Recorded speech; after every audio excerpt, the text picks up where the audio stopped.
quick story time. So many years ago, long time ago, I was working at Chick-fil-A. And this Chick-fil-A had just opened. This was in Florida. This is in Florida. And I was excited. I loved Chick-fil-A. I still love Chick-fil-A.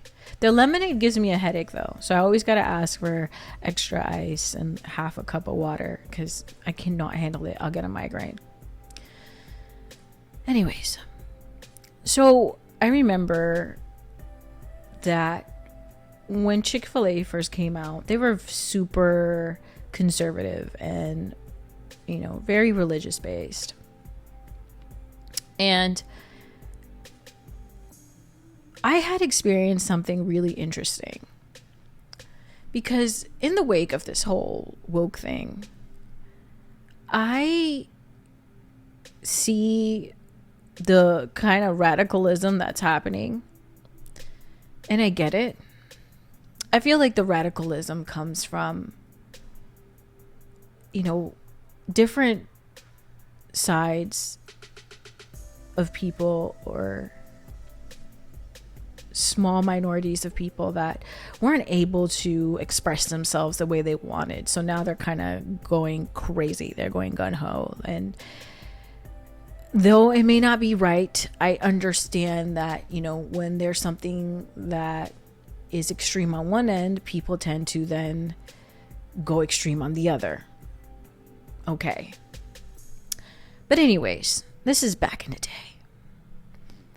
And this is like when Chick-fil-A first really started kind of growing in Florida. And I remember how a lot of pride people were offended by Chick-fil-A even existing. Okay. And so I'm at the register and these two young ladies come in. I don't know if I could call them young ladies now because it's probably offensive, but they come in and, they get in line and they're holding hands, and from holding hands, they're groping each other, petting each other, making out. I mean, it looks like obviously two girls very much in love, very much into each other. Unbeknownst to them, I'm very much open-minded. I don't judge same-sex relationships. So when I was in the register, they finally come up and they look at me with this look of almost like it's like a I'll show her kind of look. And while they're ordering, they just are in between kissing each other. So they're making out and then just oh, and we would like this and this. Oh, baby. Oh, what were yes, Arnold Palmer. Arnold Palmer. I can't say that. Arnold Palmer. I have to say it like that. Or Arnie Parmy, because I cannot say Arnold Palmer. Oh, I said it. Usually it just sounds weird. I cannot say it.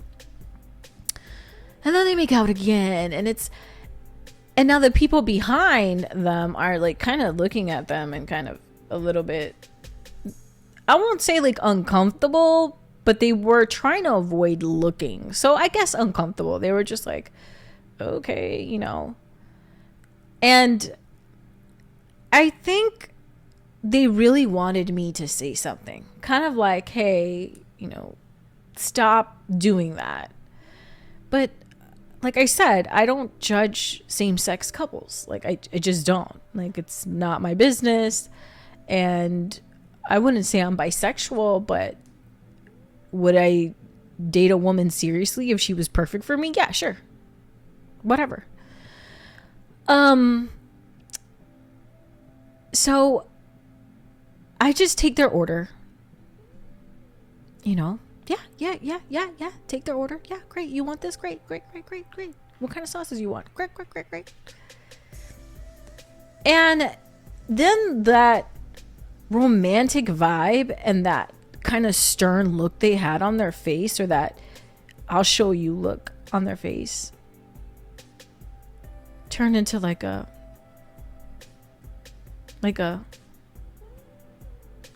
almost like as if I disappointed them. Like I didn't make their day by telling them, hey, we don't do that stuff in here. Because mind you, during this time, people were making posts on Facebook, and some people were threatening to boycott Chick-fil-A because of their mission and their beliefs and what they stood on. But I didn't care. They actually got their food and I watched them. They sat down, but this time, instead of sitting next to each other, okay, and I'm saying this time because to me, I'm like, if you're this in love, you're obviously going to sit next to each other. So I could only picture them in my head like that couple that always sits next to each other. And so they sit across from each other and they're eating their food. I continue to, do my job. And as they leave, they actually end up leaving completely, like, not totally separate from each other, but they weren't as tight and holding hands and just squished the way they were in the beginning. They didn't seem very lovey-dovey when they were eating, and then when they left, it was like, okay, like they just left and they weren't holding hands, they weren't as romantic. Maybe they had a fight when they were eating Chick-fil-A at the table. But they left, and that was that. See, what a lot of people don't know is that a lot of the managers are in same-sex relationships. I've had coworkers that are gay, lesbians, whatever, and no one's looking to pick a fight with a customer over there. We want everybody to be happy. I don't know how things are now, but when I was working there, the majority of the people I knew working there were bi or gay or in actual, like, serious same-sex relationships. So my thing is like, why did you do that? I think about it because I watch these videos going viral of people that are in the LGBTQ queer community, and they seem very frustrated, like they're looking to pick a fight because they feel offended, or they think that you think some kind of way about them, and so they're going to show you where. I don't even know any weird terms of saying, like, I'm going to show you. I don't know. They just want to prove that you are the type of person that is prejudiced to them, who's prejudiced to their lifestyle. I think we could all say that we don't really have a problem, at least like this generation. We're open to people and their lifestyles. We are so open that you guys, people kissing, whether they're gay or straight, in front of us and being lovey-dovey is not that big of a deal. Not anymore, especially because of the exposure we've had to adult stuff. But either way, we don't really care like that. But I'm starting to think that sometimes, because they're not getting the validation, whether it's in their community or at home with their family, or they're not getting the attention from the person that they want, is what's driving them to kind of beg for a disagreement, beg for a disruption. And it's unfair to people who really just want to have a nice, calm day. I get it. I get it, because as a woman of color, people look at me and give me weird looks and side eyes and think that I'm about to do something that I'm not. I get what it's like being prejudged for no reason. I get it. But I have come to a point in my life where I don't need to prove myself to anyone. I don't need to prove myself. Oh no, just like me. Why don't you like me? I don't care. I don't care. I'm going to live my life as well as I can.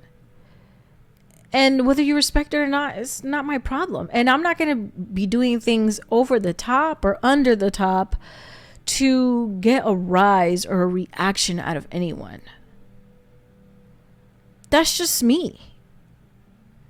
So I told this story because I had been thinking about it because of all the viral videos. And I think that if you want a peaceful life, whether you're gay or straight, you gotta stop thinking about what other people think about you. Live your life. Hold that person's hand. Get married. I don't care. Kiss them in public. I don't care. We don't care. Just as long as you're doing it because you are happy and you want to, not because you're trying to get a rise out of people. Because you'll end up around a person like me, and I am highly unimpressed. Not only am I not impressed, but it takes a lot for me to go, oh wow. It takes a lot. I grew up in a third world country. I also been through a lot. So it takes a lot for me to freak out. It does. So, anyways, that was my quick story time. I hope you like it. Let me know if you want to hear any more of my story times, because I have a lot. I have story times from working at Dillard's, story times from working at Ulta, story times from working at different fast foods and different retail places, and just the things that I went through was really interesting. And I also do know that I have a very interesting kind of dark look to me, like in the eyes. And it's hard for people to tell or understand what they are saying, what they're speaking, because they are very deep, penetrating eyes. In person, my eyes are way bigger. So, and I have like a kind of like a little bit of a dark sense of humor. And I can be a little bit out of the box, especially in person. Like who you see here on this camera is just, YouTube personality. At home, different person. Well, not too different, but different enough where you're like, oh, okay. You're not like the girl on the YouTube. Yeah. So anyways, drop a comment, hit me up. Drop a comment, so I could share more stories with you guys about retail. All right. Bye, guys. See you later.